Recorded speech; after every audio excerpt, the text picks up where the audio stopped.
Saturday night, so you know what time that is, or you know what that means. Either one, you know.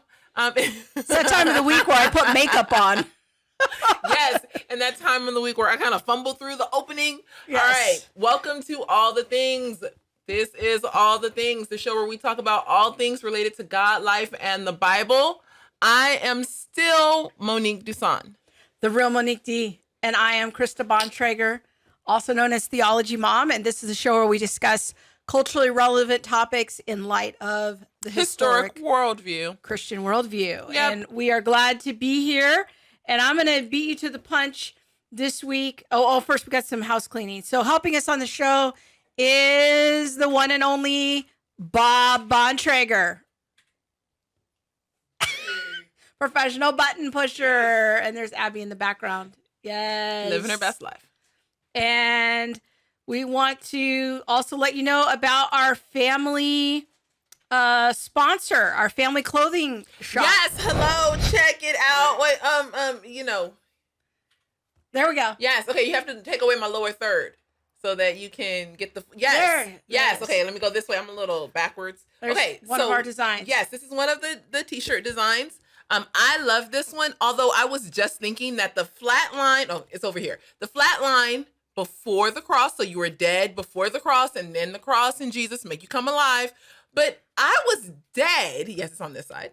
But I feel like my flat line should be like a loop-de-loo. I was in some things. So it's not like I was just like over here just laying down, chilling. No, mine was like a roller coaster. It was a mess. It had like a little spinning wheel, something. And then Jesus got a hold of you. He snatched me up. Yes. and I was able to have regular sinus rhythm. There it is. Yeah.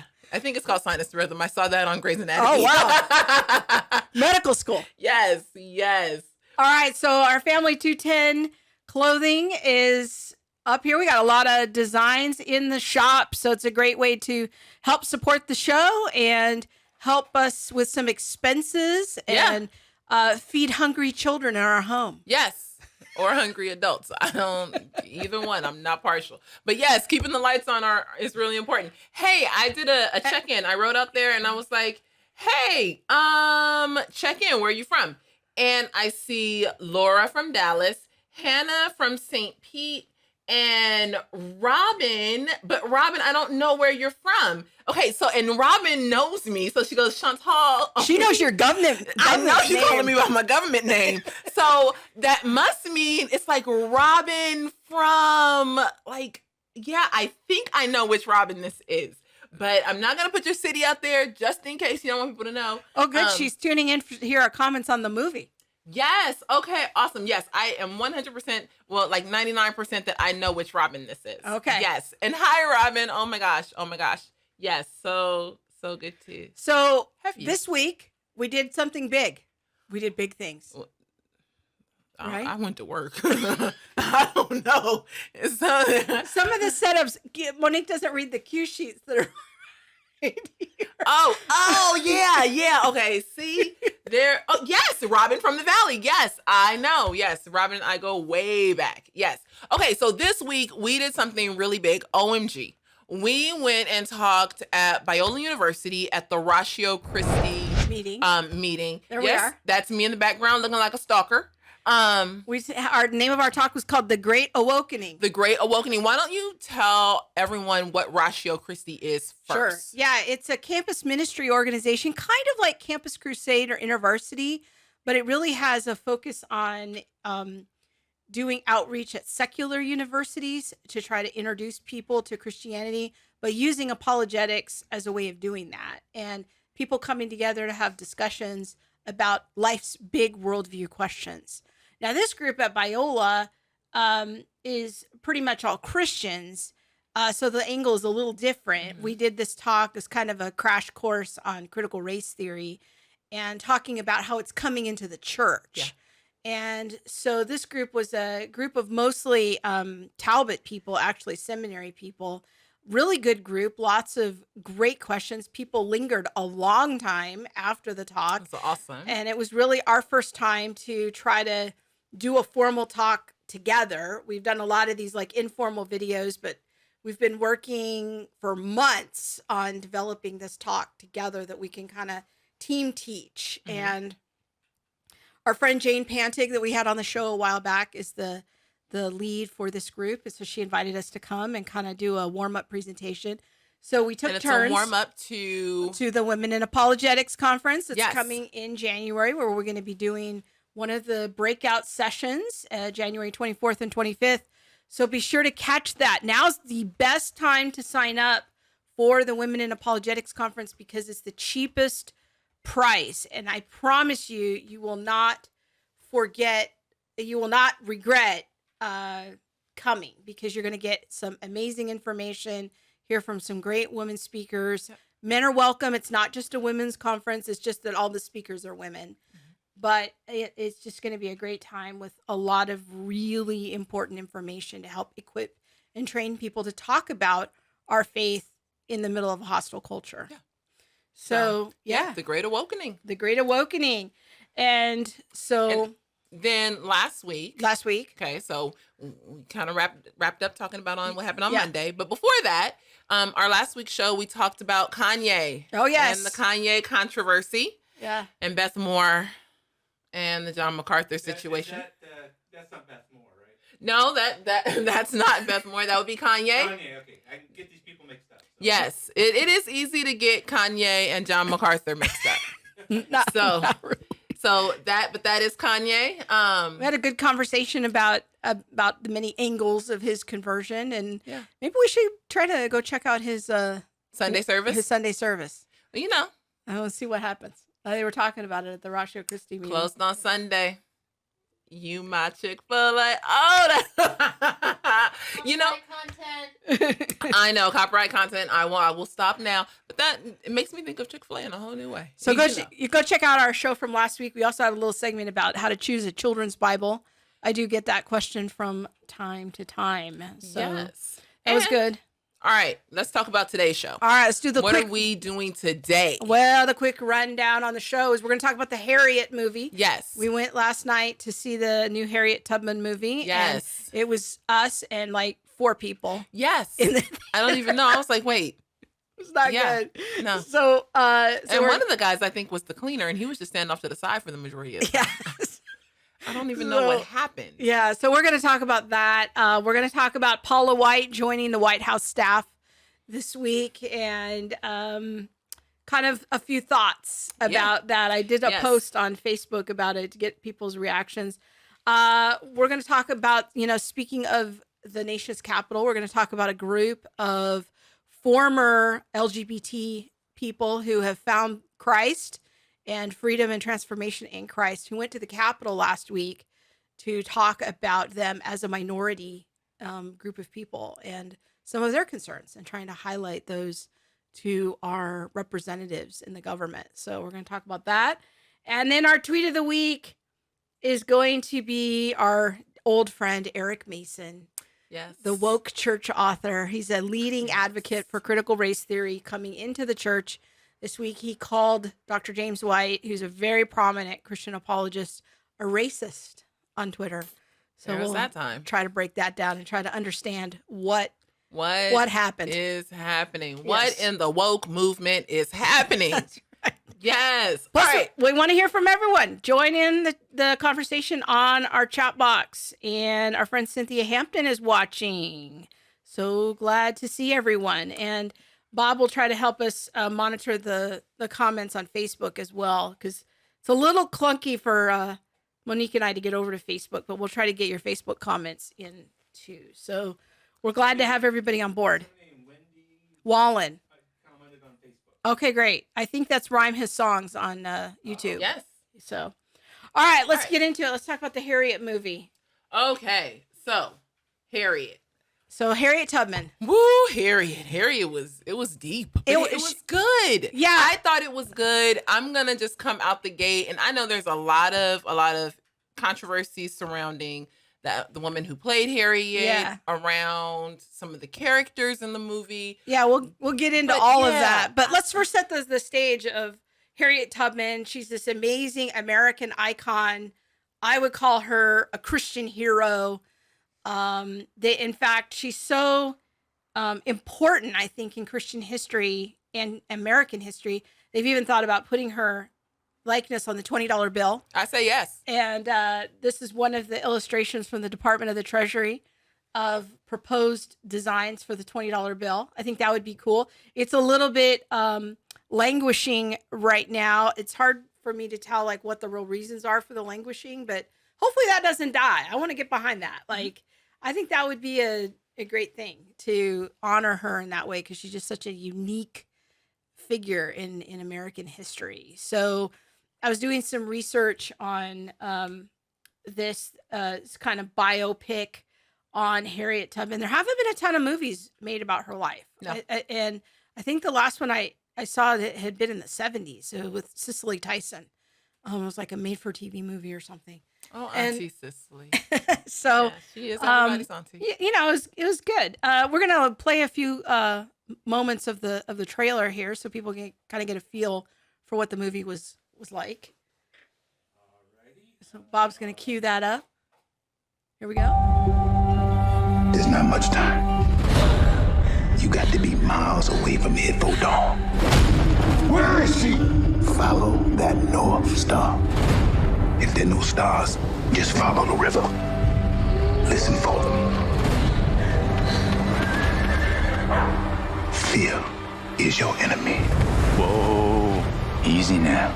I'm gonna be free or die. I don't know if you know how extraordinary this is, but you have made it 100 miles to freedom all by yourself. Would you like to pick a new name to mark your freedom? Harriet Tubman. You are welcome here anytime. Okay, so If that I'm gives you a free, my little feel family for it. I should don't be want to too. play the whole trailer. I made because up my mind, I'm spoil going it back. for anyone that hasn't seen the film yet. But it's a great film. We're still playing in the background, but that's all right. That's okay. But I thought it was incredibly well acted. It was not like some sort of cheesy Christian film. It was a Hollywood legitimate film. It was well acted. I felt well produced. The cinematography was amazing. Overall, I thought from a production standpoint, it was great. I tried to do some research into the historical accuracy for the film. For the most part, all the major details of the film were fairly accurate. There's a few things that we'll get into that not so sure about, but I mean, overall, I liked it. What were your impressions of it? I thought it was really well done. I wasn't sure what we were getting into. I haven't seen many advertisements for it. I've only seen one billboard for it. Yeah, so I don't know how they're marketing this film. It feels like they just got not much invested in the marketing. I don't know. I only Maybeall all through the money went to making the movie. I have no idea. Or the studio's trying to kill it. I don't know. I just only saw Facebook ads for it. I haven't seen many Facebook ads for it, but I was really impressed by the acting. I enjoyed the storyline itself. I did think that there were some parts where I was like, I don't really know that would happen like this. But I don't want to give it away for people who maybe haven't seen the movie, but there are definite parts where I think only 10 people have seen it, so it's pretty fair. Yeah, so I'm only gonna say a little bit. Yeah. There are parts where I'm like, oh, I'm not sure that this would happen like that. Yeah. But I think by and large, her story and her participation in the Underground Railroad was spot on. Yeah. Like they didn't take away from that.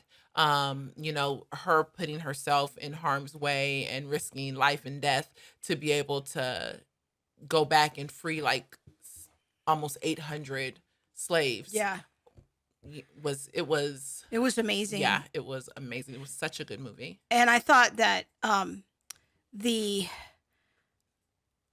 portrayal of her in kind of her development, you heard in the trailer, kind of the title for the show tonight is Live Free or Die. Mm-hmm. And that was kind of the main moment in the movie where because it is a bit of a journey. Like in the beginning,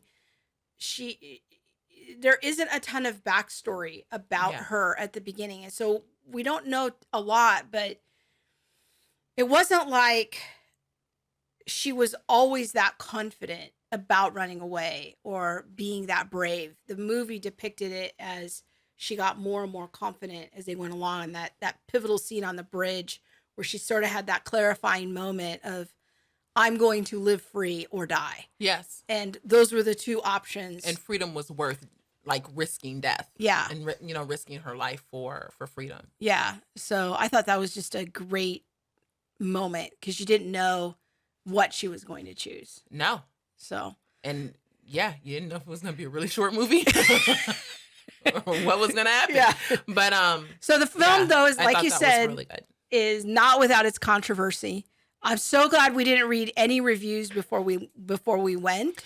I went thinking, oh wow, everybody's gonna love this movie, and then I came home and was like, well, guess not. Yeah. So I think that is depicted by how many people were in the theater too. Yeah, it feels like the movie is sort of being shunned. So that's why we thought maybe it would be good to talk about it. But help us understand after doing some research about why some Black people are so upset about this film. Well, I think first of all, the woman who plays Harriet, she's a British actress and has Cynthia Erivo. Okay. Has made some controversial statements about Black Americans. I am not sure what those statements are. I will be honest.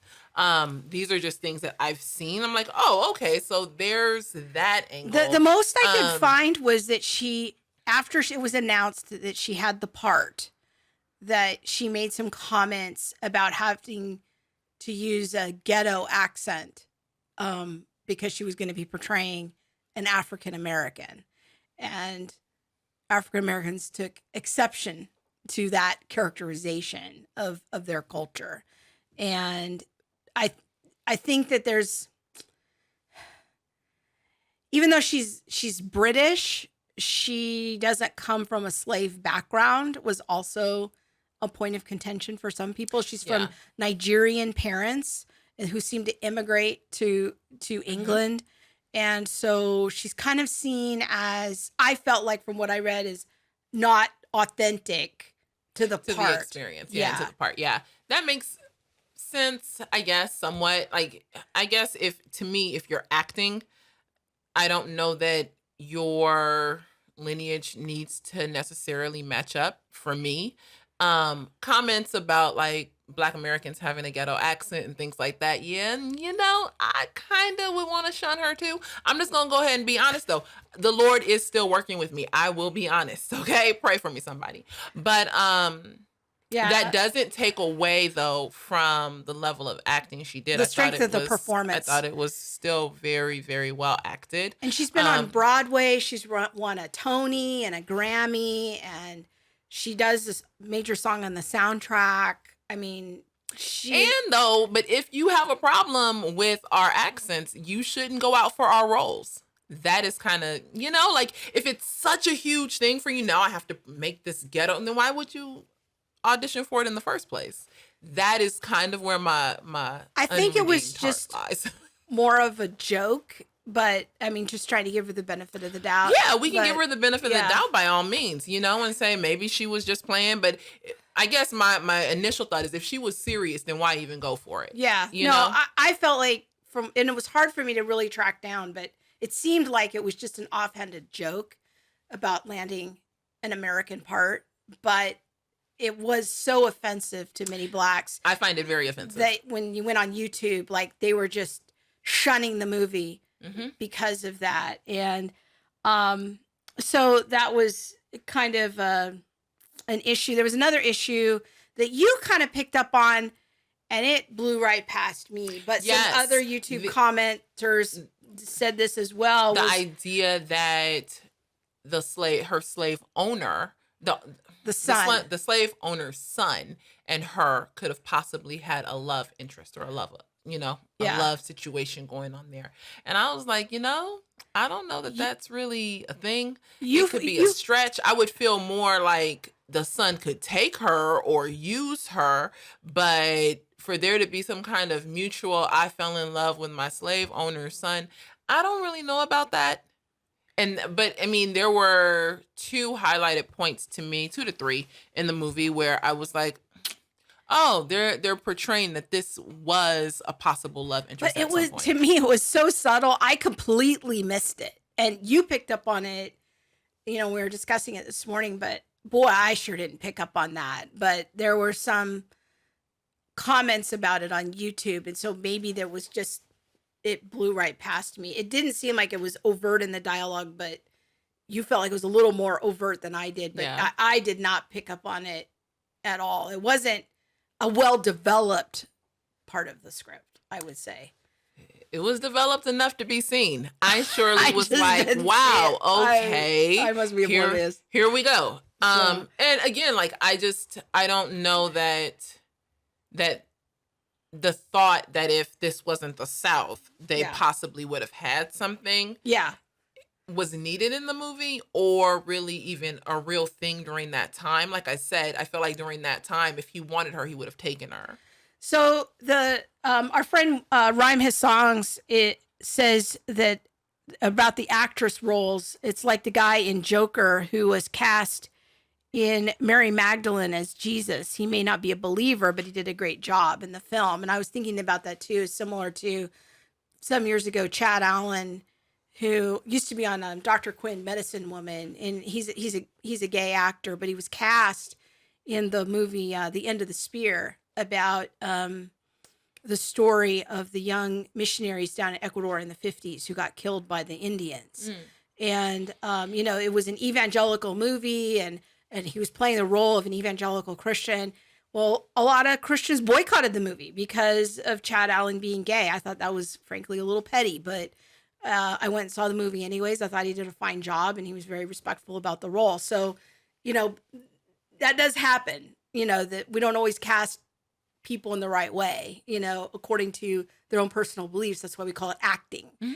So you could make that kind of counter argument to the thing, but that's, oh, you're not buying that. She's not buying no. Good. You need to get that look, because she's not buying what I'm selling there. All right. Not at all. Okay. Not at all. Let's see what else All right. about the movie. Oh, Robin says she likes your shirt. Said she was like my shirt, the actress. Oh, that. She was flatlined. She flatlined, and boom, she had a moment on the bridge, and she found her purpose. I'm telling you, this shirt can mean many things. All right. But Okay.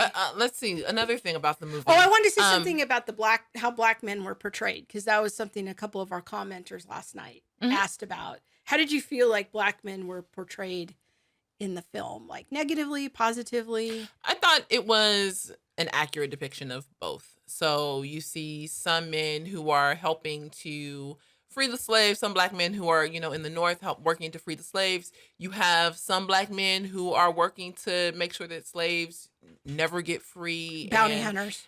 Yeah, I don't really agree with the term bounty hunter. Sorry. Or with that use all the wrong terms. with the whole idea that black men at that time were bounty hunters. No, like if anything, they were an overseer on the plantation and were working for the master. So you felt like there was a role in the film where there was a black bounty hunter. You thought it would have been more accurate to have him kind of be the overseer on the plantation. Yeah. And that he was kind of in charge of keeping the slaves in line. Mm-hmm. And I think that was one of the parts of the film that was more fictional, was that character. There is no character. I saw many black YouTuber comments to the effect of that was very offensive to them, that there was a black bounty hunter in the film, and that he had such a peculiar name. They said it sounds like a porn star name. Oh, I don't even remember his name. Biggie Long. That's hilarious. And they were very upset about it, and that it was purposeful to make black men look very stupid. And this was a comment. I didn't get that he was by any means stupid. I actually thought that he was trying to work over the white men to be able to get their money, but also, you know, was very selfish and willing to sell his other black people back into slavery and make Yeah. sure that they stayed on the plantation because it was good for him. I don't think anyway that at that time, free black people in the South, that whites would be so willing to work with them. Yeah. And like, hey, now it's just you and me and we're going to, have this bond and relationship more like as much as you're my slave, you belong to me, we're going to go do this. So that would be, in your opinion, more historically likely that the black overseer would help the plantation owner go find runaway slaves because that was just part of their job. I don't even know that they would take it that far. Okay. From what I understand. Okay. They would, oversee the other slaves on the plantation. But if a slave ran away, I couldn't really imagine them being taken off the plantation to go now and hunt for the people who ran away. That's just, like I said, my understanding. I have a lot that I can learn. Maybe I'm wrong. But yeah, I thought that was a little. But we're kind of picking on things now because these are not major points. But even it wasn't so big of a deal that it would make the storyline or the movie less credible or less good. Yeah. Yeah. So, do you think people should go see this film? Do you think it's? I would say yes. Do you think that people, would you encourage black parents to take their kids? Yeah, I would encourage white parents to take their kids. Well, that too. Like, but I'm just saying, do you feel like it could be injurious at all to black kids to see these portrayals of slavery and that sort of thing? I guess that was more my question. I feel like black or white, the conversation should be had. This is American history. It's not African American history. This is the history of America. And children need to understand when they get to an appropriate age, like, hey, this is the history of America. And Harriet Tubman is African American history, but she's American history as well. Yeah. And so like thinking, oh, well, black kids need to go see this, to me is no, like white kids need to go see this. I totally agree. Everybody should be seeing this. I completely agree. I think it'd make a great film for homeschoolers to take their kids to get on DVD. Because it is. I think it's a really great way of saying it. It's part of American history. And she's, like I said, at the top. She's a great American icon and I think a Christian hero. I think one of my favorite parts of the movie is that she experienced a very bad head injury at the hand of her slave owner. Yeah, as a child, as a young person, and she had sleeping spells. We call it narcolepsy now, where she could just fall asleep really quickly. In the movie, though, they portrayed that as a means of how she would hear from God, and that she would experience visions and dreams, and that part of it actually seems fairly historically accurate, that she was very close to God and she did hear his voice. And this was part of how she attributed that. Now, some people have said like, well, she just had narcolepsy or she had brain damage and have a physical explanation for it. But I actually thought it was kind of nice to see somebody who really heard from God in a meaningful way that helped her in her life. And it was portrayed in a positive way, not a weird way, not in a like, oh, that's so strange, which is normally how you see it portrayed on television and in the movies. Yeah. And not her faith was very important. Yeah. And it was, like you said, portrayed in a way that was respectful and not like, oh, here's a wacky Christian. Yes. And so I appreciate that too. Like she prayed often. I think the slave master's son, his name is Gideon, he would make fun of her faith, but no one else, like there was nothing in the movie that would make her be like a wacky Christian or somebody who is. She was portrayed extremely intelligent and respectfully. Even though she couldn't read. Yeah. And I would say you would have to have God on your side in order to free nearly 800 slaves. Yeah. That's just not, something that people were doing. So let's go to a few more comments here. Your friend Robin said it was a joke. It was tasteless. I think she's referring to the name of the bounty hunter. I mean, many. If it was a joke, it was yeah. Yeah, I agree. Yeah. I mean, I think that was rather unfortunate, but that is, I think the question that was out there by many people in the Black community was that just seems disrespectful, to Black men. So, Wendy has a couple comments on Facebook. okay, great. We'll go to that. Let's finish up with Annette. She hasn't seen it. I saw someone say it wasn't well done and that Harriet deserves a better movie to tell her story. I've seen many comments to that effect, Annette. I don't agree. I thought it was extremely well done, very worth seeing. Oftentimes I see movies and I think I really want that 3 hours of my life back. I did not feel that way after going to Harriet. I felt like it was well done and well acted. Okay. Even our teenager liked it. Yes. So, and she's not big on historical biopic type of thing. She more is into fantasy. So, but even she enjoyed it. All right. Let's see. Rhyme His Song says, "Oh wow, now I want to see it. So many vets suffer epilepsy and need to have the shame of that health condition dealt with." Okay. I will have to say, I say yes. If you have not seen it, go see it, support it. It is good. Yeah, go find it soon because I don't know how long it's going to be in the theater, but right, it's only been out for a week. Yeah, but yeah, but I've heard nothing about it. Yeah. I think the other take on it is that that it's not woke enough. Oh, there's that situation. And I would say I don't know how much more woke it would need to be. The woman was a slave. She ran over 100 miles by herself, decided to think on her own, and then come back and free nearly 800 slaves. 750, I think it was the final number. 749, some of those were even during the Civil War. Yeah, she was used as a spy during the Civil War. And she helped continue to free people even during the Civil War. And it was just an amazing story. So I don't know if people are saying that movie is not woke and that's a reason to shun it. Yeah, it needs to be more woke. I just say you have to do your history. You have to do your homework because just Harriet Tubman by herself. Yeah, but a lot of people. She is an icon for freedom. But a lot of those people say you're a coon for even liking the film. That's true. That's true. I saw many comments to this effect. If a white person likes the film, then Black people should definitely not like the film. Many comments to that effect. And the only Black people that would like it are coons. That's unfortunate. And I feel like I deliberately didn't go and look for all those things. Yeah, we just went into a blind of we didn't read any reviews. We just went in and enjoyed it.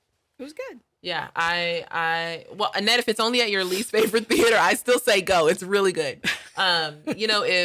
If people will trivialize to me because it's trivial to make a movie quote unquote woke or to shun it based on something like that, I have my heart just goes out to people because I'm just like, you're missing something. This woman worked hard and risked her life for many, many people, and there's nothing more there. It needs no explanation. And it wasn't overly violent or gory. I kind of was nervous going into it. Are they going to have a lot of slave beating or raping scenes? But it wasn't like that at all. It was very tasteful. Yeah. So very tasteful. All right. Well, let's switch gears here. See the movie. Yes. See the movie. Go. It's important though to patronize movies that are good because there's so many movies that are not good, and that's how we can speak to people is with our dollars. And so we want to. When a decent movie comes along, it's good to go spend your money. So Robin said, if someone escaped, the Black overseer would be punished. So he worked against his own interest. Oh, interesting. Mm-hmm. Yeah. Okay. Should we change gears? Let's do it. All right. We're going to talk now about the big news this week. More big news. I can't even. I don't know. Paula White is now a paid White House staffer. I don't even know what to say or do about this. I blame the entire state of Florida. Okay, we're going to get into it. I just don't know. So, why don't you tell us who Paula White is? Because, get it. Well, here's what went viral this week. So this is what our culture thinks about Paula White. Because after it was announced, that she was now going to be a White House staffer. She's been a longtime advisor to the Trumps. She prayed at the inauguration. I don't know, you were out of the country, you might not even know that. Nope. But now she's on White House staff. And then this video went viral. Wherever I go, God rules. When I walk on White House grounds, God walks on White House grounds. I had every right and authority to declare the White House as holy ground because I was standing there, and where I stand is holy.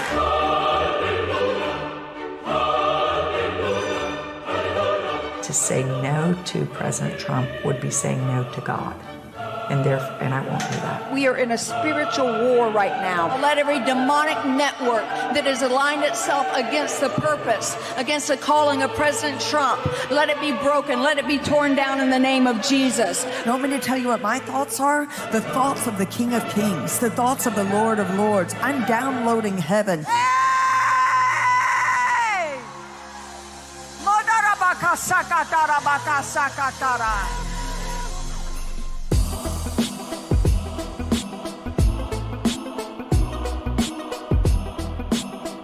I kind of know I'm a little bit cute, all right? I am Paula, who is pretty. Well, maybe I'm not going to be pretty when I'm 90 years old. Here's this former messed up Mississippi girl, lived in a trailer that they called trailer trash. Daddy committed suicide, got pregnant out of wedlock, been married, been divorced, not just once, twice. People go, well, how'd you become the spiritual advisor to the president? We'll get to that later. It's all in there. Michael Jackson, Kid Rock, the president, it's all in there, all right? Thank you, Paula. What a great job you do. The evangelicals. I hear we're more popular than ever with the evangelicals. You're the only one, and she'll tell the truth. She'll only tell the truth. Southern California is looking at, there's already law that's passed through the governor that says the Bible is a book. Okay, so it goes on for another couple minutes. Monique had enough. Yeah, I literally have had enough. I feel like this is your cousin. And so this is somebody in Florida let the auntie loose. I don't know. I don't know what happened. Can you explain this? Could I explain? No, I can't. So apparently Paula White is now the number one public face of our faith. And that was really why I wanted to talk about this, because Billy Graham for decades would go hang out at the White House and be a spiritual advisor to presidents. And evangelicals thought that was great. He was well respected, and like, that's good to have a godly influence on such a powerful leader in the world. Paula White, not really in the same category as Billy Graham.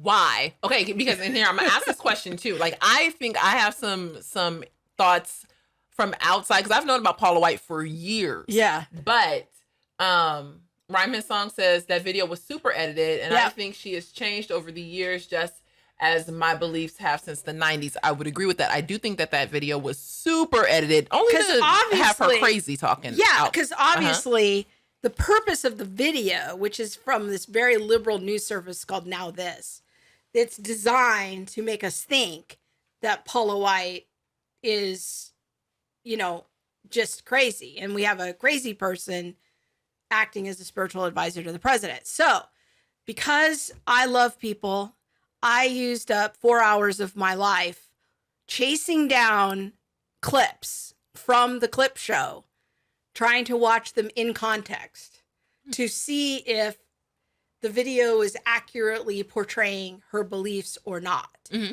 And I would have to say that after doing that, there are several clips recently from the Jim Bakker show about 2 or 3 weeks ago. And I sat through I watched 3 hours of the Jim Bakker show. And I can't get those hours of my life back. But I did it because I love our viewers, and I knew this question would come up of, it's so edited. And it is designed to emotionally manipulate. They're playing the Hallelujah chorus. They've got these very incendiary clips. There are aspects of the video that I think are a fairly accurate, if unflattering, portrayal of her beliefs. She is a prosperity gospel teacher. She is one of these people who advocates for the idea of giving money to get blessing from God. That is very accurate. There was a clip that we cut out right before we got to it where she's talking about how there's a treasury in heaven and about storing up treasures in heaven and that God's watching you. This is the Jim Bakker show that I watched the whole 3 hours of it. And that God will reward you with success if you donate more money. Those clips are accurate to what she teaches. It's not an unfair portrayal. Now, again, it is designed to kind of get your emotions churning about it, but that's not an unfair thing. This statement that she's making right now, like your dreams will die if you don't donate, you have to sow in this money. That shit's a very common saying that she has. So it's difficult because there are parts of it that are very true.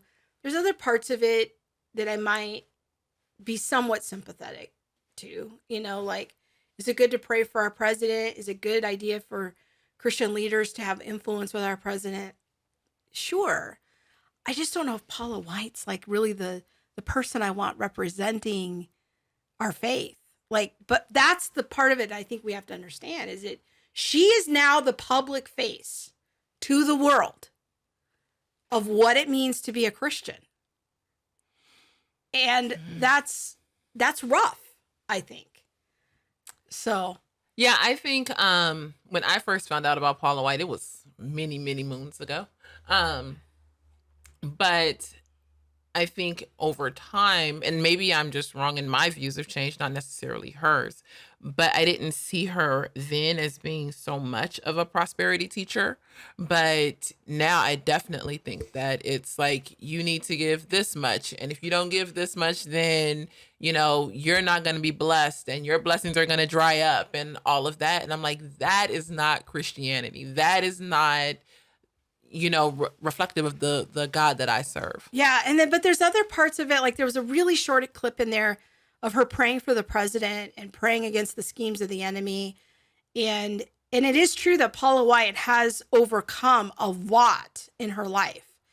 And so for that, like, I don't want to completely pan the woman, like nobody teaches things like that are 100% corrupt, like there's truth in a lot of places, but the only way we know the truth is because that's what corresponds to scripture. And so I'm sure she has overcome a ton in her life, and I don't want to minimize that. I don't want to minimize that we ought to pray for our president, but we ought to pray for all of our presidents. Yes. Not just the ones that we like. Yes, or agree with. Mm-hmm. We ought to pray against the schemes of the enemy for every president. Mm-hmm. And I think that that's the part of it that I feel very uncomfortable with, is because she is now kind of attaching evangelical theology to Trump.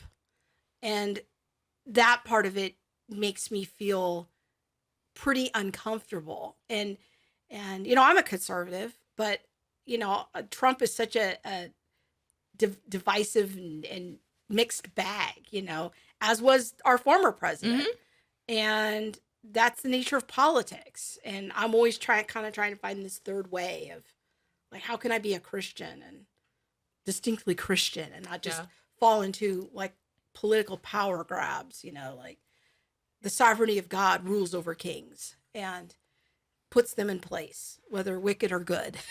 So it's such a mixed bag, but it's disturbing to me that she is now, in the world's eyes, this clip show is what they know about Paula White and what they think you and I believe. Okay. So then that naturally makes me have a question of, so now what? This is where we are. As Christians, what is our next step? What's our next move? How do we maybe put a lid on some of what's cooking in this pot? Yeah. I think that who would you like to see be the advisor? Oh, that's a good question. Maybe repeat it. Bob asked me who would I like to see as an advisor to the president. That's a very good question. Maybe somebody like Francis Chan. Oh, yes. who is extremely thoughtful, very global in his perspective, but very like sound gospel oriented.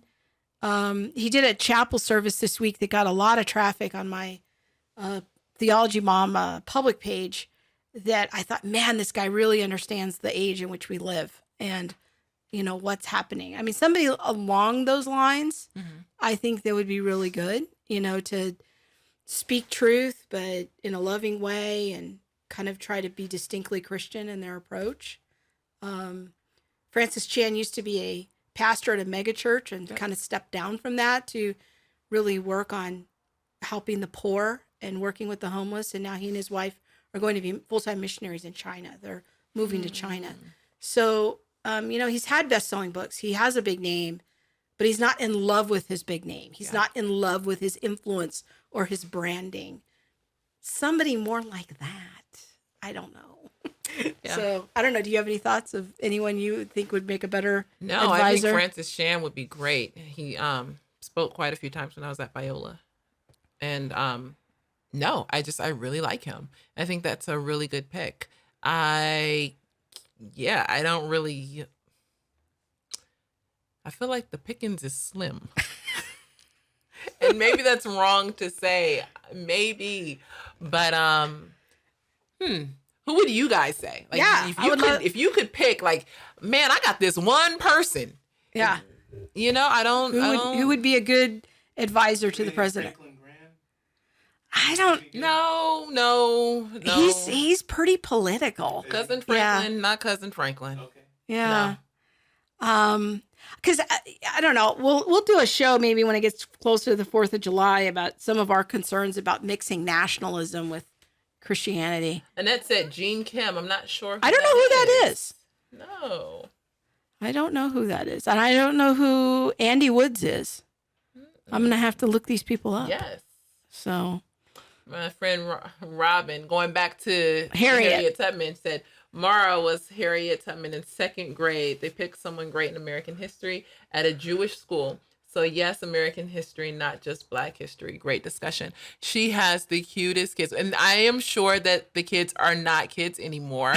Mara and Joshi, they used to be this big. And I am sure that they are now, nearly adults. Nearly adults. We're getting old. No, let's not discuss that. Okay. All right, so we're ready to change gears? Let's do it. All right. So let's talk a little bit about the changed movement. Okay, I don't know anything about this. Because and I think it was Wendy or Rhyme His Songs. She knows you pretty well. She was a very good, sharp listener. She knows you don't like surprises. I do not like surprises at all. I like to know everything in advance. That's right. Yes. So this is a surprise segment for Monique. So the Changed Movement is a group of former gays, lesbians, and trans people who have come out of that movement. They found Christ. They've found freedom, transformation, and I am just wanting to highlight them because they're one of their leaders. It's kind of it's more of a movement. It's not really as from what I understand, as much as a formal ministry with one person at the helm. It's more like a group of leaders from different, what we might call ex-gay ministries, of people who have come out of that lifestyle. And they went to the Capitol last week, since we're talking about places of power in our nation. And so I thought this would be a good kind of follow-up segment to the Paula White thing of what other Christians are doing to have a voice in the government. And they went to the Capitol last week to speak with lawmakers about some upcoming bills that are before Congress. There's a short clip here I want us to play from CBN News, kind of summarizing what they're up to. These days, when there's so much talk about gay rights and transgender rights and laws being passed to protect those rights, a whole other minority is getting ignored. Those who've come out of the gay community. 18 former gays, lesbians, and transgenders stood before the U.S. Capitol to proclaim they're real, despite a culture that denies such transformation is possible. We've experienced a change in our sexual orientation, some small, Some great. I mean, some of us don't experience same-sex attraction anymore. And yet, everywhere you go, you hear that's utterly impossible.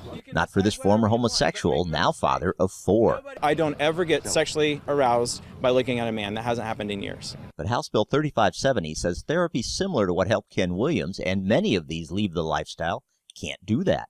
It proclaims there is no evidence that conversion therapy is effective, or that an individual's sexual orientation or gender identity can be changed by conversion therapy. Williams worries such a bill would forbid the counseling he insists saved his life by calling all of it conversion therapy. At 17 years old, I was suicidal. I started seeing a Christian counselor who I saw weekly for 5 years. And it changed my, that was the last day I felt suicidal.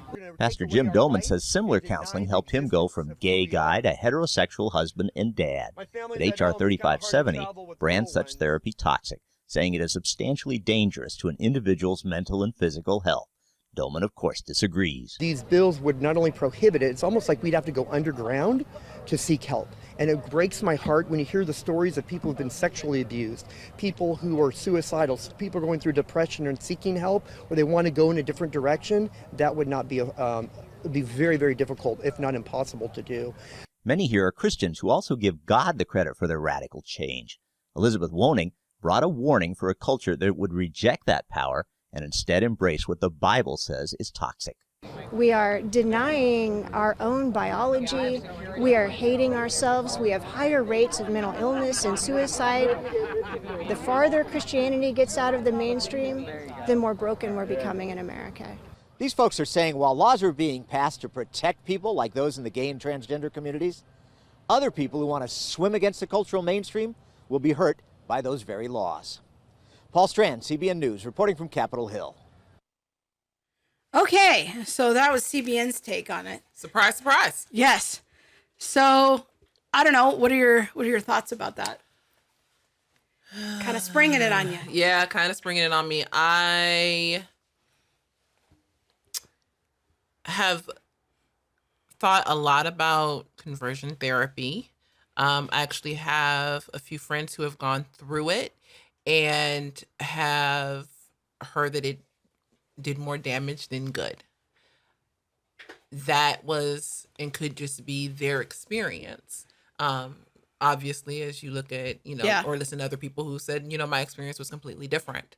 I think taking away, because from what I understand with this bill is that it would be illegal to, in any way, talk to someone who is struggling with gender identification and things like that. Talk to them in any way that would pose any other option aside from homosexuality. Yeah. And so, go ahead. I think that that's one of the concerns. And I think it was really unfortunate the way that the report was put together, because I think it was missing one critical piece of information. And that's what you just highlighted, that what Congress wants to do is make any conversation illegal and calling it under the umbrella or the branding of conversion therapy. Yes. Now, have there been examples of what is really conversion therapy that have been hostile and harmful to people? Absolutely. But I've heard Ken Williams, one of the guys they featured in the story, straight out say, like, that's not what we're about. Yes. And so that's where things need to really be parsed out and very carefully weighted through, because things that are hostile are never going to be helpful. But to say, I'm questioning my gender, I'm questioning my identity, and would really like to talk to someone about that, making that illegal is a problem. Yeah. Because there are just many, many, I think, issues that could be seen with that. Like, the fact that most people in their teen years who struggle with gender confusion or gender identification issues, that shifts over the course of time. But having someone to walk alongside you in that conversation would be super helpful. Thinking that would be illegal for a teenager or a young adult to be able to have someone to walk alongside them really scares me. It also really scares me to think that you can have these hostile conversion groups, though, that want to pray the gay away for, in so many terms. In a superficial way. Yes. And in a way that is belittling and dehumanizing and things like that. And at that point, people are just left with brokenness. Yeah. No, I totally agree. But I think it would be devastating and do a lot more harm to say that mental health professionals, pastors, people, clergy would not be able to have those conversations with people. I think that what's important, and I've heard Ken Williams say this too, he testified before the state government, I think it was the state Senate a few months ago, where he was saying that his point is that people should have free will, that he doesn't want to abrogate anyone's freedom to become gay or live in that lifestyle if that's what they choose. Mm-hmm. But he also doesn't want to abrogate freedom for people to get out of that lifestyle or to try to avoid it. Mm-hmm. And that the free will is really what's important. He wants there to be a space for people to explore the Lord and what God can do for them. And some people struggle with same-sex attraction for years, but they know this is what the Bible teaches, and I want to live under that authority and be in the struggle. All of us have struggles with sin. All of us has different struggles with sin, and they would say that, we want to have people in our lives to help support us with alcohol addiction or drug addiction or porn addiction or any number of struggles that we might have, to have people in our life as voices of transformation and change and care and love and compassion. But we don't want to, people that are responsible in the Christian realm don't want conversion therapy against people's will either. Yeah. And I think that's what the important distinction is. Was kind of bummed when I saw that story by CNN. I'm like, they didn't really make a good distinction here on this issue and how they defined it. But our government is looking to ban all of these conversations where it would start to just be underground. So. And that's scary. Yeah. And very unfortunate to think that so many people enter into alternative lifestyles because of abuse or, horrible things that have happened in their childhood even. And so to me, being able to explore those things, those hard conversations that could possibly lead into gender issues and things like that would be extremely important. I don't know how, as a therapist, you would be able to go from one place but not tie into the other. Yeah. And then what happens if you do tie into the other? Are you at that point crossing a client boundary? Are you doing something that would be considered immoral? Like, how do you navigate that when you're in your therapist's office that is supposed to be your safe space? Yeah. It's such a tough issue, but I wanted to highlight what the people at the Change Movement are doing. And I wanted to play one more short clip here. They went to the Capitol building, inside the Capitol building later that day after the news conference. And a bunch of them stood there. And one of the founders of another ex-gay ministry just kind of did a little spontaneous song there in the Capitol foyer. So I wanted to just play a little bit from that. Nothing but the blood of Jesus,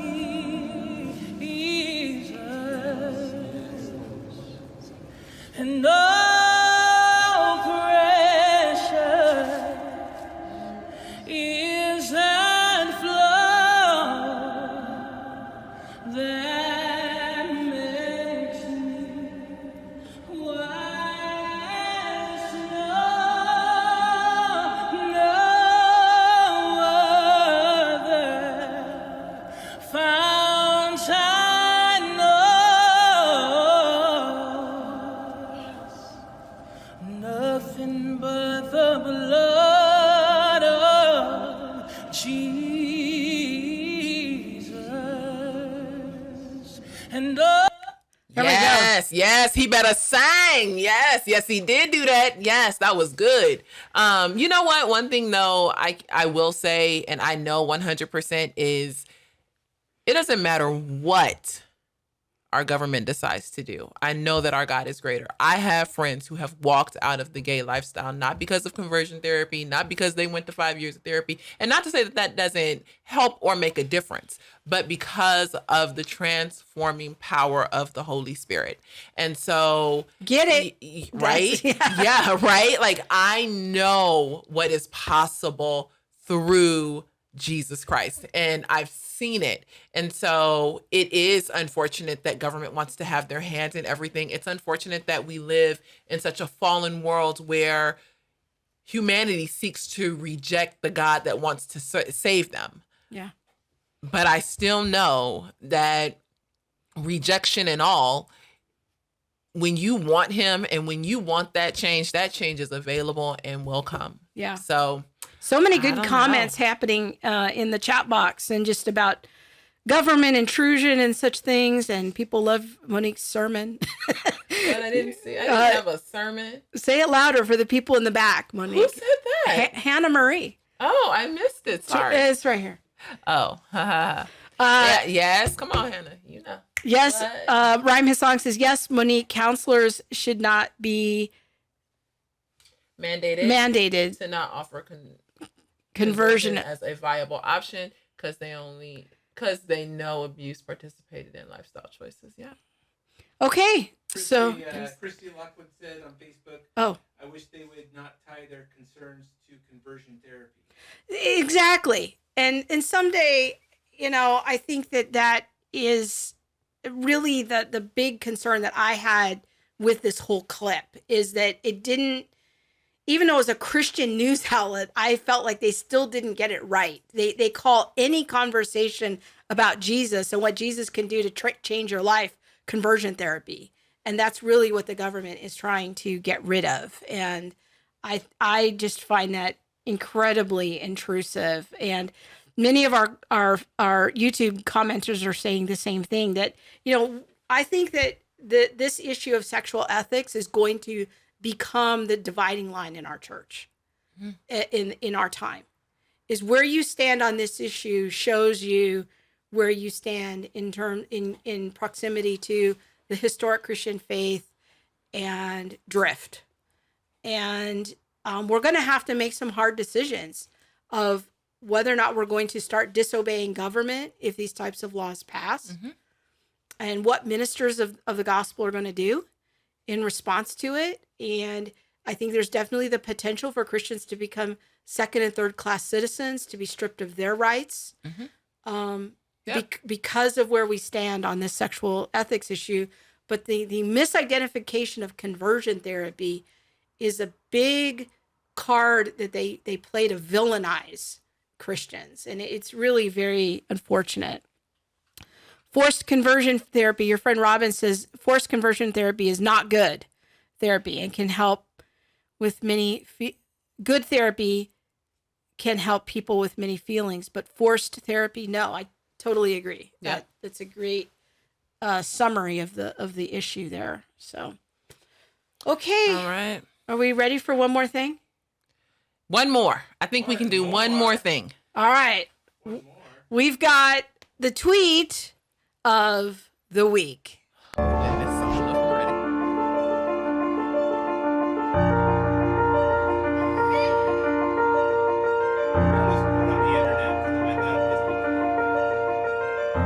it was on the internet, it must be true. Oh my gosh. Are you crazy? That's fantastic. Oh, that was the best one yet. That was awesome. Okay, so this week, Eric Mason, the author of Woke Church and a leader in the critical race theory movement, introducing it into the church. Yes. Been a chapel speaker at Dallas Seminary and many other places. Yes. Called popular Christian apologist Dr. James White a racist. So yes, he did. Monique's going to break it all down for us. She's going to tell us all the things about it. All right, well, first let's look at the tweet. All right. Dr. Oakley, 1689, which is Dr. James White's Twitter name, makes an interesting commentary about the multi-ethnic and particularly black churches. He deems black churches as the most unsound, anti-intellectual, history, theologically resistant, etc., in the body of Christ globally. Let's scroll down a little bit because this is a little bit of a string of posts. He basically said that Black churches lack pulpit soundness overall. It sounds as if he is saying the Black church is the most theologically unsound church in any vineyard of the kingdom. Then he goes on to mention several pastor conferences, Black pastor conferences, hunger for those who minister in these types of contexts. Of course, there are pockets of unhealthy in the Black church, just like others. And I think that tweet is key. Because I actually think there's a point of agreement there between him and Dr. White. So anyways, let's go ahead. Or he says it's too much out there and ignorant to make racist comments like this. Okay, the final tweet, he says, yes, this is racist. What are your thoughts? Well, we're glad you asked, Eric Mason, because we're going to give you our thoughts. Yeah. So, all right, let's go ahead and play the clip that Eric Mason posted of Dr. James White there. And actually, if we can go to the Twitter version first, Bob. Okay. And then we'll go to the YouTube version. Play the actual Twitter version. Churches of whatever ethnic mix, there is an anti-intellectualism, an anti-church historyism, there is an anti-theologyism, there is an anti Bible translation, Bible transmissionism, and it's seen in the fact that it's almost never addressed, almost never talked about. But it's especially true in Black churches. It's just a reality. The idea of sound doctrine, church history, there are so few churches. Okay. Of whatever. So there's the clip that Eric Mason played. So once again, because I love our audience so much, I spent 2 hours tracking down the original clip. It wasn't easy, people. These are not easy things. The clip comes from a show from July 28th, 2016. Mm-hmm. And because I want to find the context, and this is a really good tip. When we see something on Twitter, when we see a soundbite, just like we did earlier with Paula White, before you hit retweet, figure out what you're talking about, folks. Yeah, don't go into a fight that you can't finish, because there was so much more to what was happening in this clip. But before I get into all of the context, and we will get there. Yes. Give me your impression of that little snippet that Eric Mason posted and how he arrived at this is a racist comment. I wouldn't necessarily call him, James White, racist, but I would say it's definitely very biased. I would say that he definitely has some kind of heart issue, I guess, against minorities, because he says in nearly every minority church, and the Black church especially, and I take a lot of issue with that. And I feel like as someone who considers himself to be prominent, and you consider him to be prominent, I don't know who he is. I don't. And I don't care. I know. And I feel like this is what we were talking about a couple weeks ago or last week, whatever. Like when you put something out there and it is so it's like a steak on a trash can lid. I'm like, yeah, even if you're making a great point, the fact that it's just so, I don't care who you, I just don't. And I know that that's wrong. I do have to grow in my compassion level. I really should.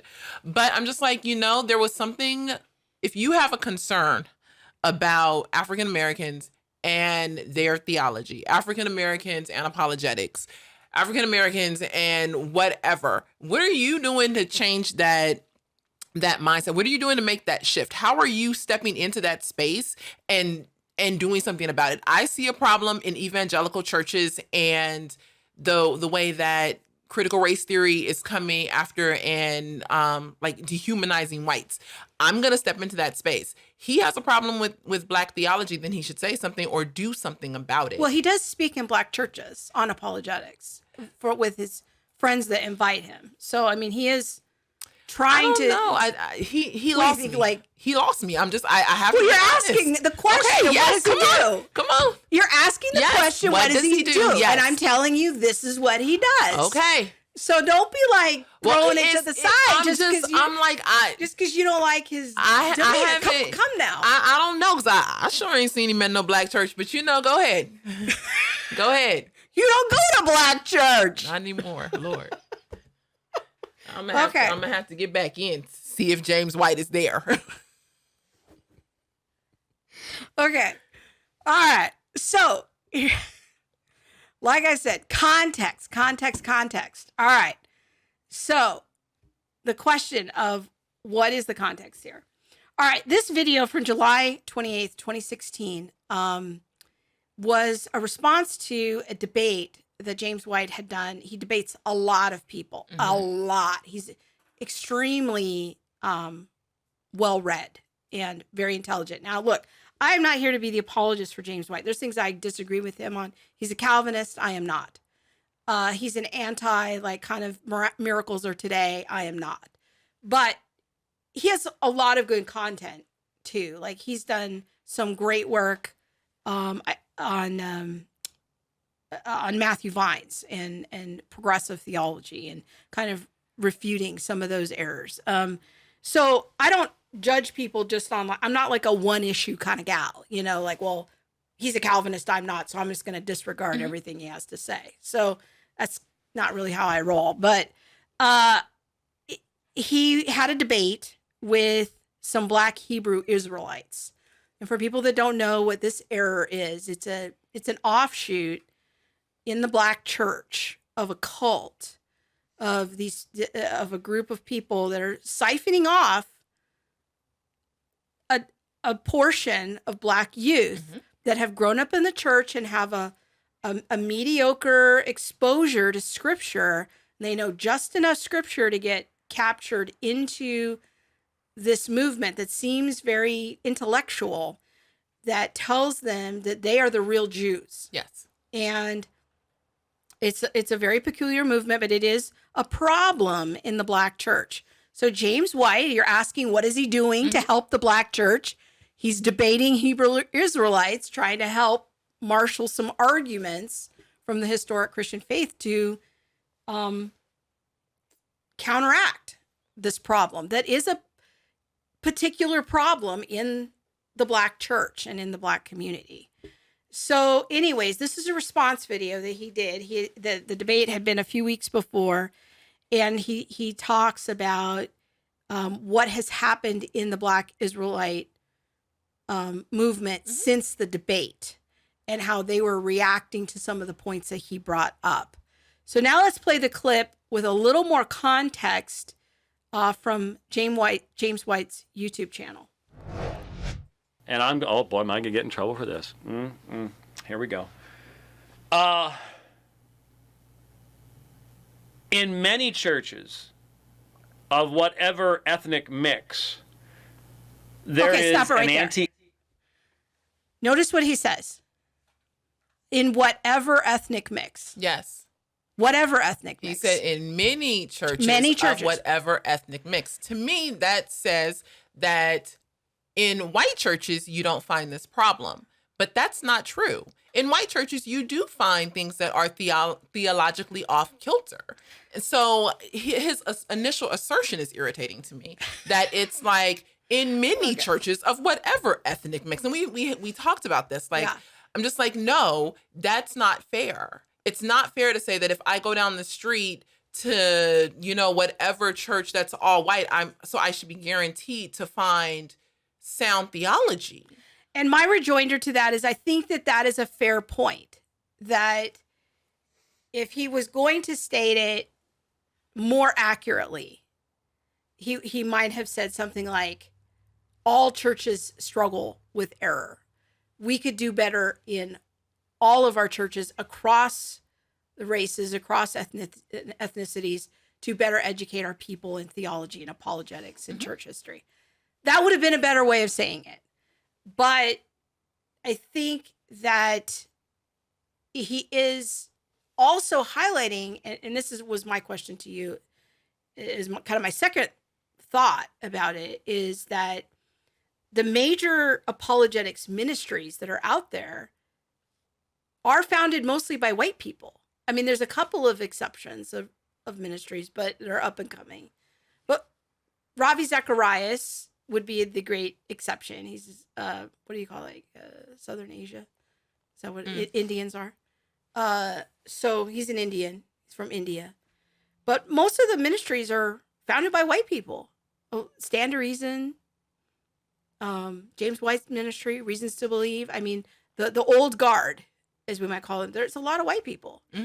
And you might make the case, I'm not saying this is a great argument, but you might make the case that apologetics is a little bit more in the white church than in more ethnic churches. But it was But still... does that mean that just because we have not started an apologetics ministry that we are not involved in apologetics? I think that's a fair point. I'm just trying to think of like what the potential I don't know. I feel be. like let's continue to give him the benefit of the doubt when he made a comment like that. I'm like, the benefit of the doubt kind of runs out there. Okay. Like, I feel like what he's saying is that you're guaranteed to find sound theology in white church and not sound theology in black church. Okay. To me, that's a bit of a problem. Like, no, there are doctrinal issues in a lot of churches, unless they go all the way back and look at historic Christianity. Okay. But that's just my heart position. Like, that's just how kind of where what I'm seeing. All right. Well, let's keep going. I think it's a fair point. I generally, I agree with you. I'm just trying to put forth like what I think are the best rebuttals. So, yeah. All right. Let's keep going. Nah, let's go. Just play. Intellectualism, an anti-church historyism. There is an anti-theologyism. There is an anti even Bible. To say anti, like, that means that we are just taking a hard stand against it. Like, I'm anti this.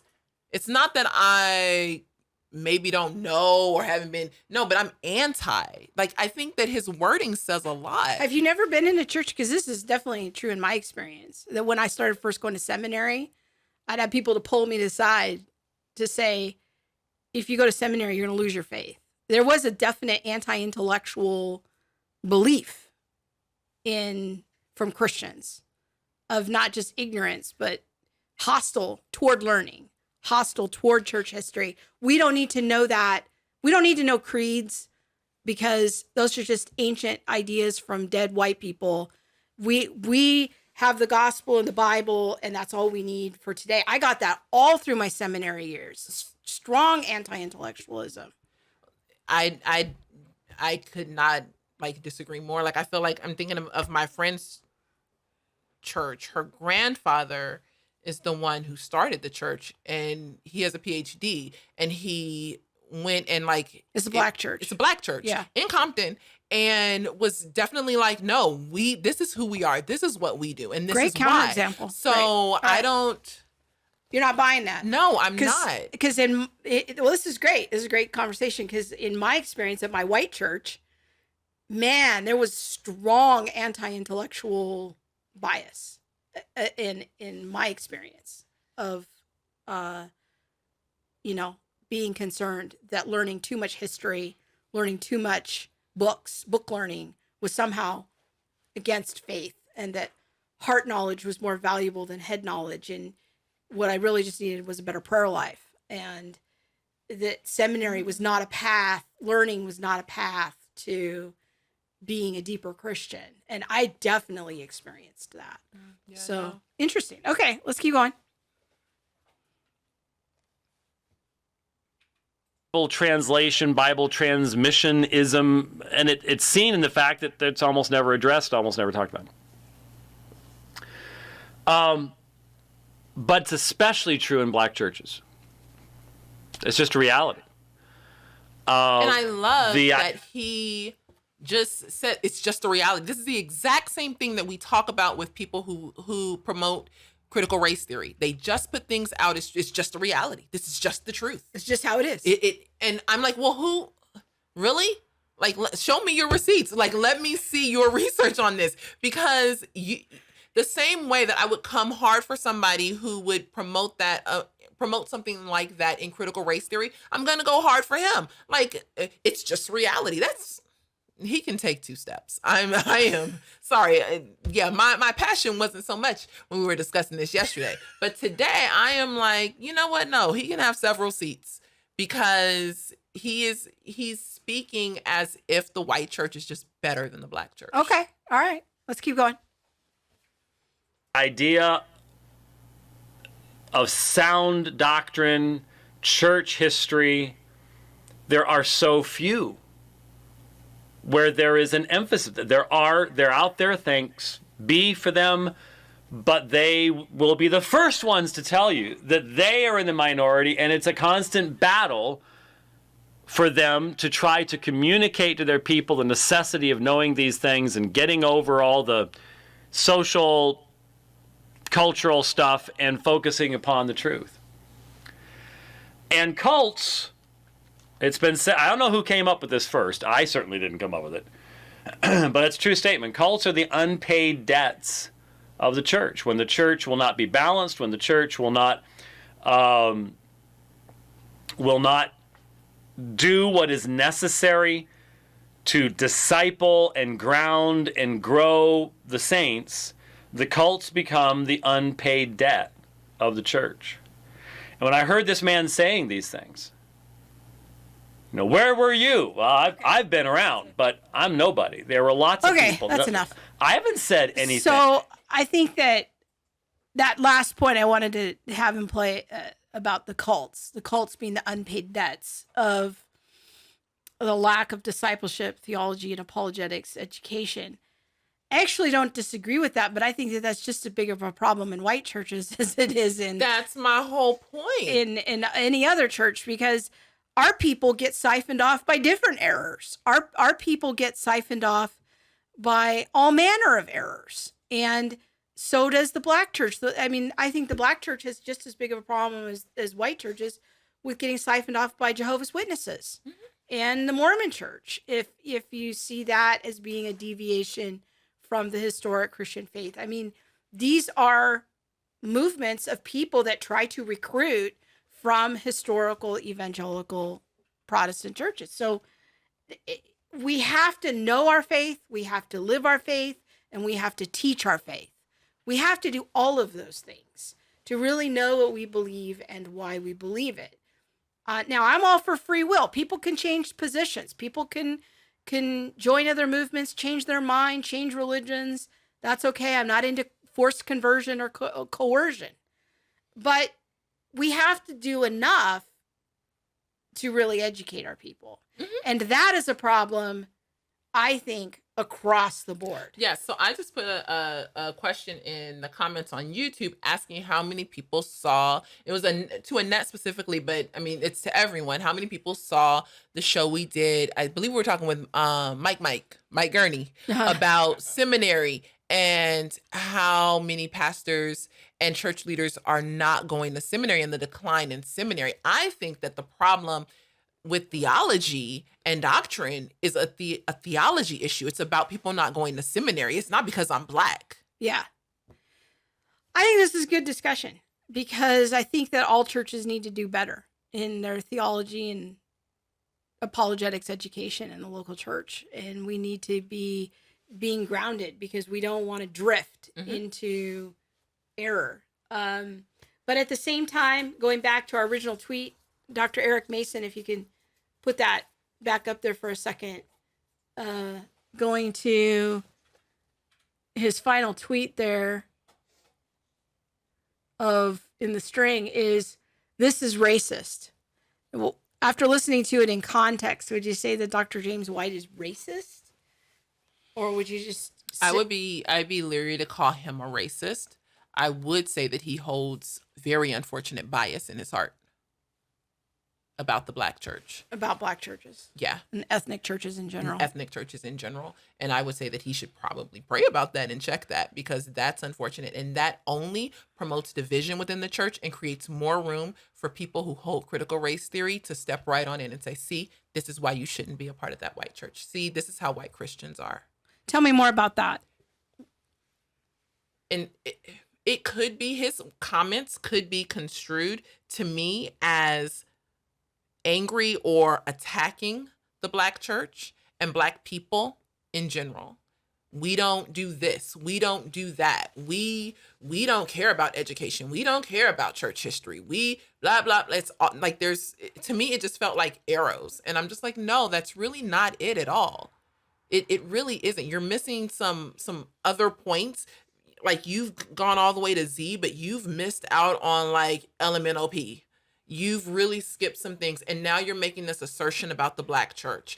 And people who hold to a critical race theory view that would say that whiteness should be decentered, that the white thought is the thought that is captivating the American culture, and the white thought is what's right. He asserts that he is right. It's just fact. It's everywhere. That's reality. That is the division and divisiveness that continues to leave room in the spirit realm and in the church, the physical church, for people to come in and be like, yeah, you don't need that. Why don't you come on and join my side? He's wrong. I'm sorry. And Eric Mason, calling him a racist is wrong too. Like, if Eric Mason really felt like this man was acting with racist views, should have went to him and pulled him aside and been like, hey, you know, you my brother, right? Like, let's sit down and let's talk about this. Can we have some cornflakes together? Like, let's really talk this out. But instead, he went for his throat. And so now it's just attack on attack. Yeah.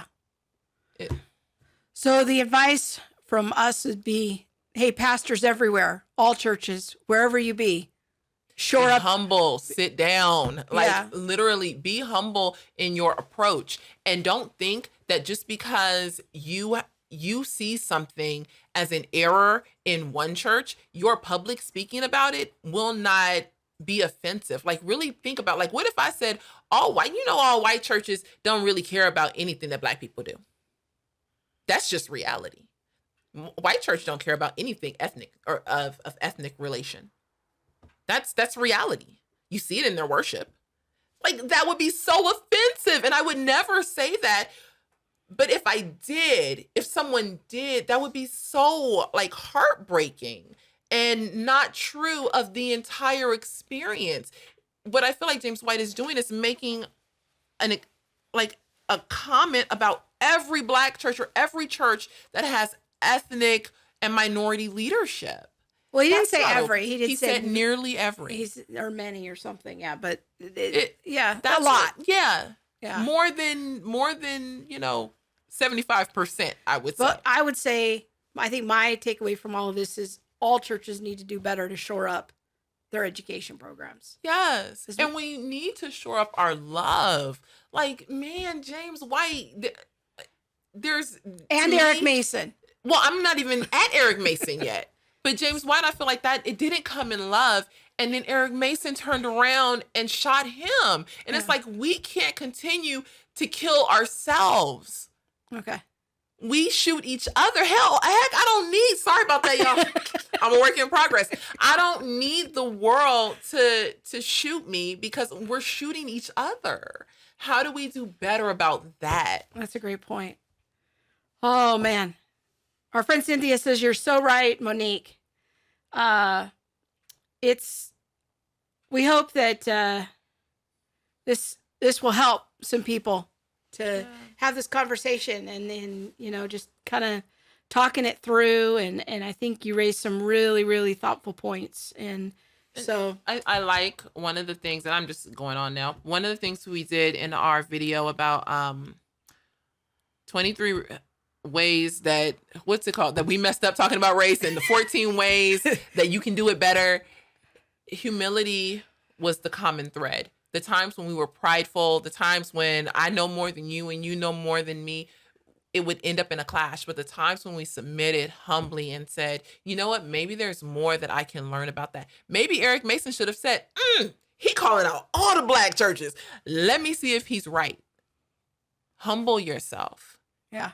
Humble yourself. Maybe James White should have said, I don't know, maybe this is what I see. How can you humble yourself and approach this conversation? Because otherwise, it's just going to be shooting arrows. Yeah. And we are shooting each other, that's for sure. All right, my friends, the clock on the wall says it is time for us to wrap up. And we want to encourage everyone to check out the show notes for past episodes.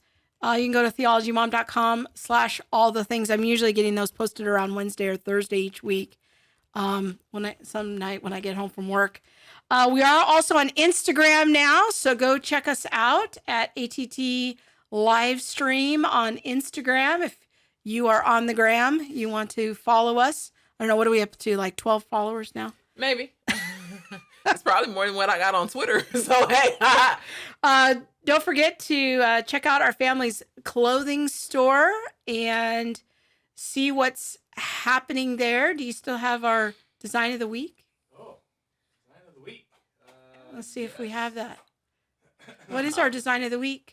Jesus came to take away your sins, not your mind. Yes, people, don't lose your mind. Jesus wants to redeem your mind, help you transform your mind.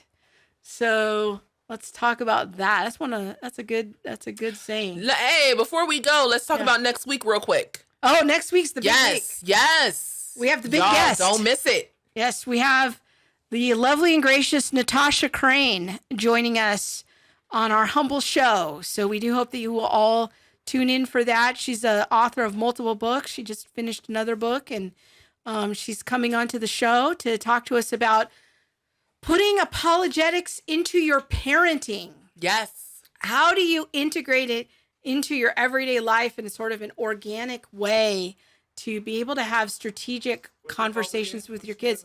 Her first book is called Keeping Kids on God's Side or something like that. Bob's magically pulling it up on Amazon as we speak. There we go. Yeah, that's it. Yeah. I got 3 buttons to push. That's all right. You're only one man with 3 buttons and so little time.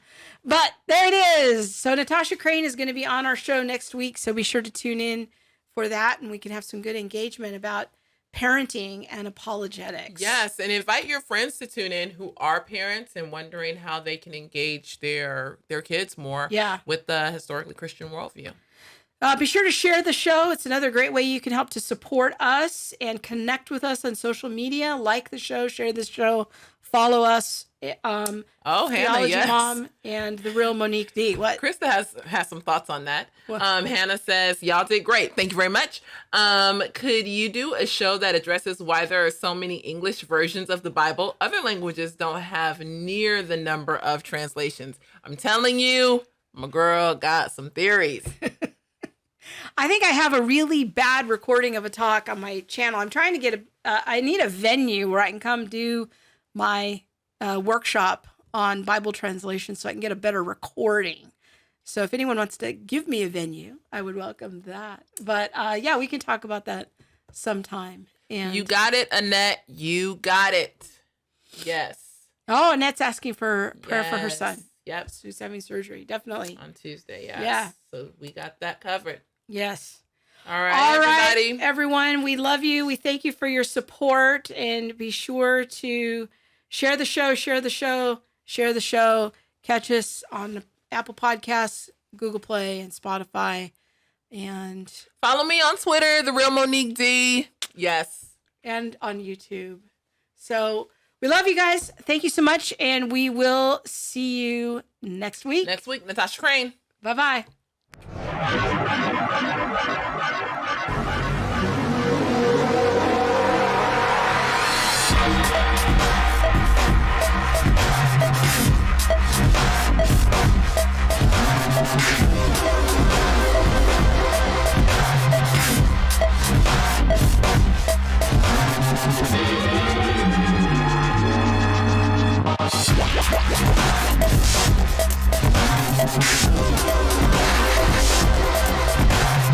Rock, rock.